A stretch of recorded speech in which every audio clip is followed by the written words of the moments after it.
Welcome to the Homeschool Sanity Show, your weekly prescription for happier, healthier homeschool living.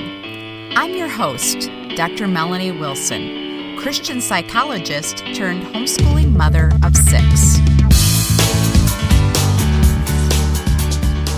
Hey homeschoolers, I hate to be the bearer of bad news for those of you who don't homeschool year-round, but yes, back to school is right around the corner. I have wise advice for making back to school the best it can be, whether you are a new or veteran homeschooler.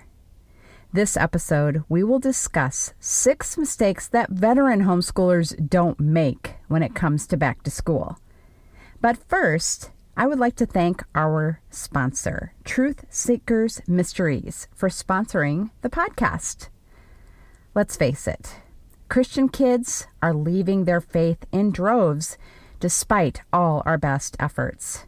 Until now. With the Truth Seekers Mystery Series, your children will become engrossed in a wonderful story that teaches about justice and how to defend their beliefs. Now you can spark your child's interest in God's wonderful creation without even trying. Using a novel approach, your children will race through hundreds of pages of heart-pounding mystery, suspense, and edge-of-your-seat adventure. There are 3 novels and study guides in the series. Visit truthseekersmysteryseries.com.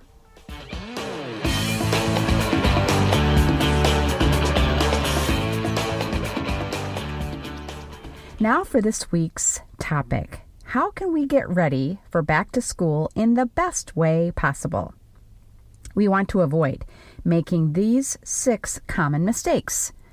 The first mistake is not purchasing materials you plan to use in the upcoming year ahead of time. Few things can make back to school more stressful than having no idea of the tools you'll be using. Veterans know to start the research process early and to take advantage of discount pricing many vendors offer.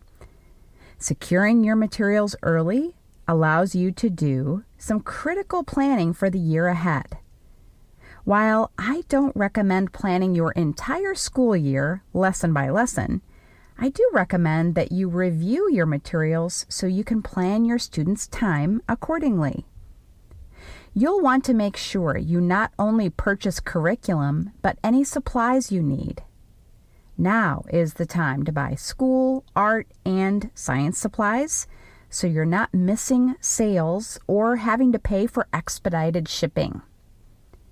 If you haven't begun the process of choosing curriculum, don't worry.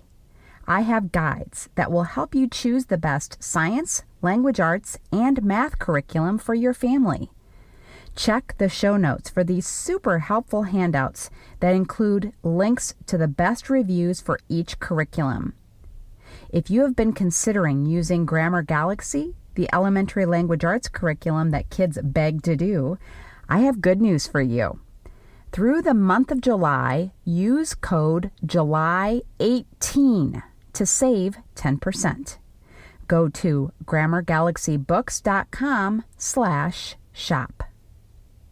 The second mistake you don't want to make is not to have your school space prepared.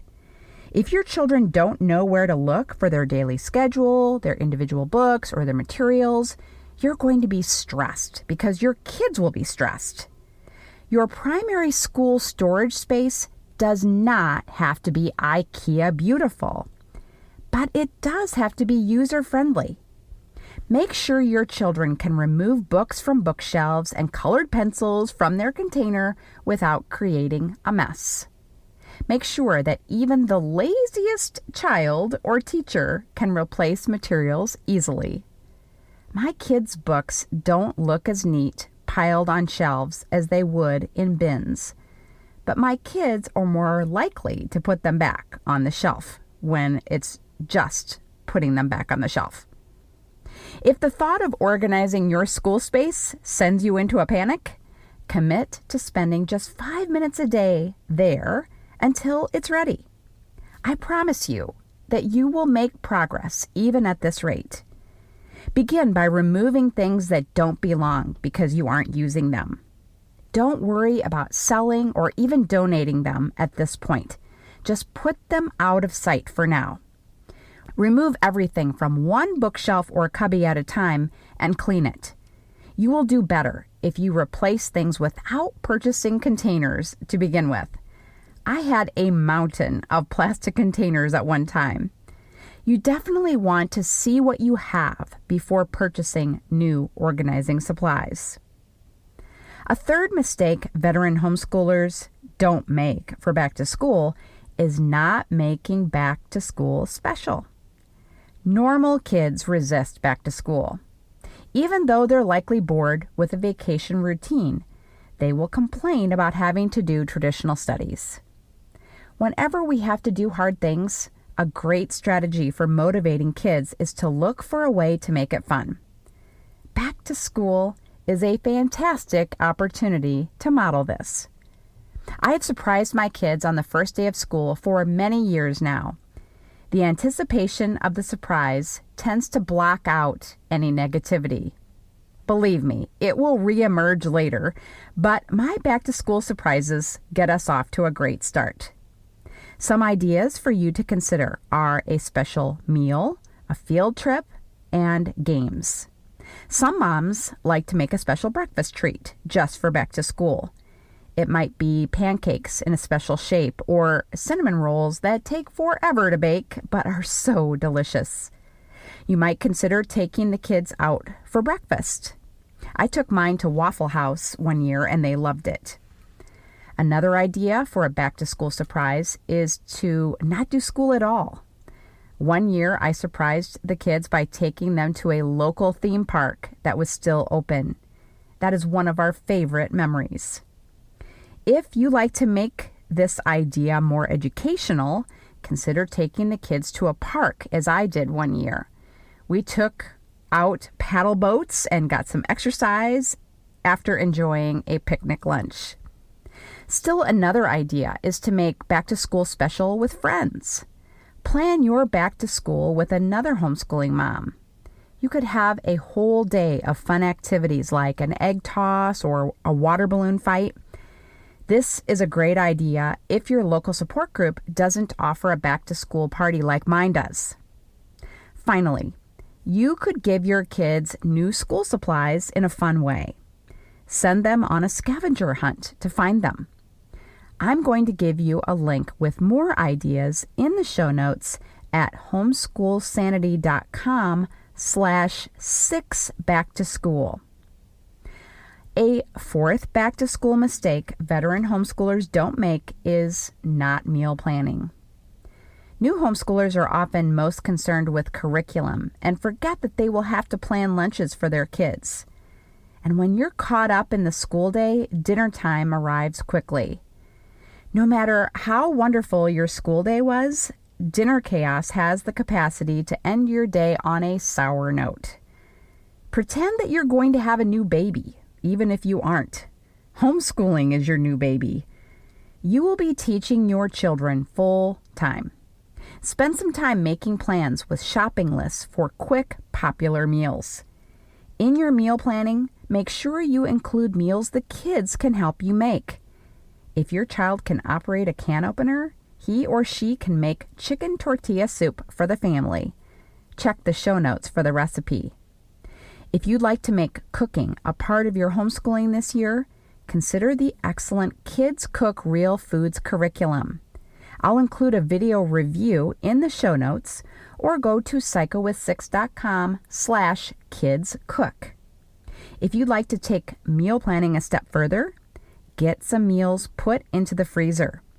The easiest way to freezer cook is to make multiples of meals you're already preparing for your family.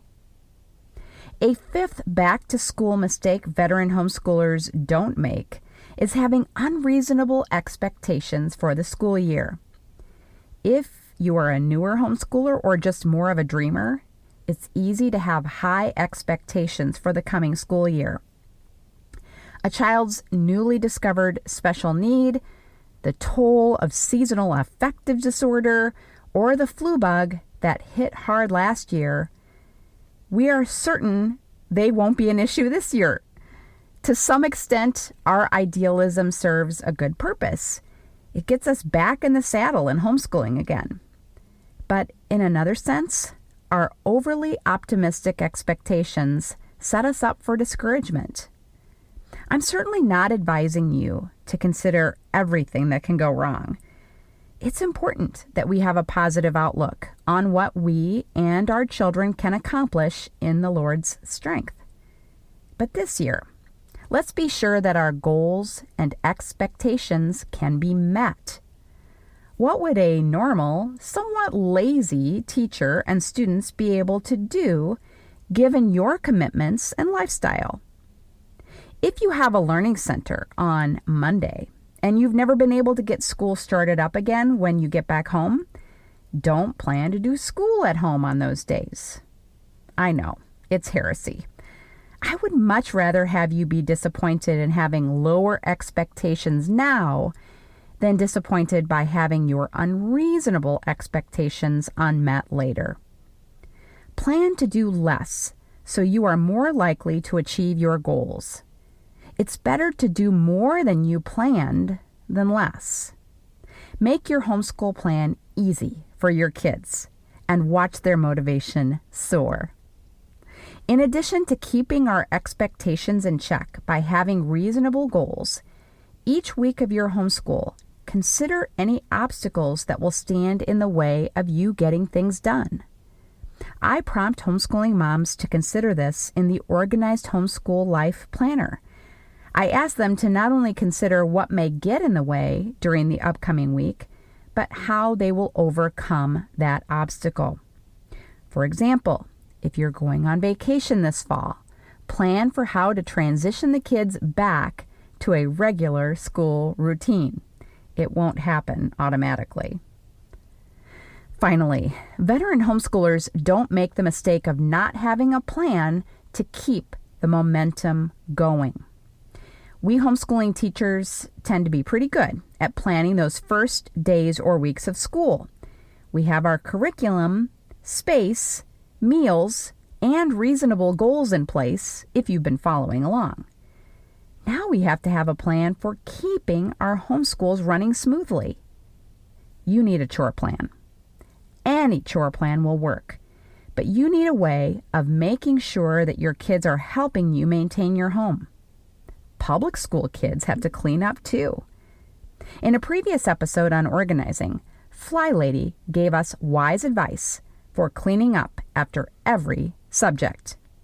Make that habit a part of your day, in addition to assigning regular responsibilities. Even when you assign chores and clean up as you go, you still need a plan for maintaining your home and life. Without one, there are things you'll never get to that can make your homeschooling a lot less enjoyable. You may have clutter hotspots, upcoming holidays to plan for, or finances that need attention. Without a plan for when and how you will address these other areas, you can quickly find yourself overwhelmed. Take the time to create a plan for giving these other crucial areas attention, or use the plan I've developed. Check out the Organized Homeschool Life book and planner at psychowith6.com/TOHL planner. That's TOHL planner for the Organized Homeschool Life. You can use the same code I gave you for Grammar Galaxy to save 10% on your purchase. The code is July 18.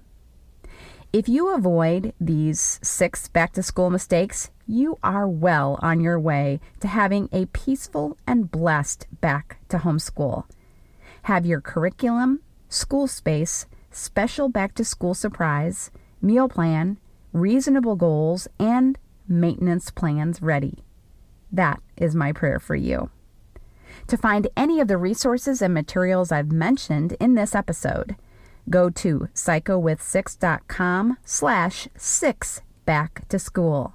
That's the number 6. Thanks again to Truth Seekers Mysteries for sponsoring this podcast. Have a happy homeschool week. Thank you for joining me for the Homeschool Sanity Show. This has been a production of the Ultimate Homeschool Radio Network.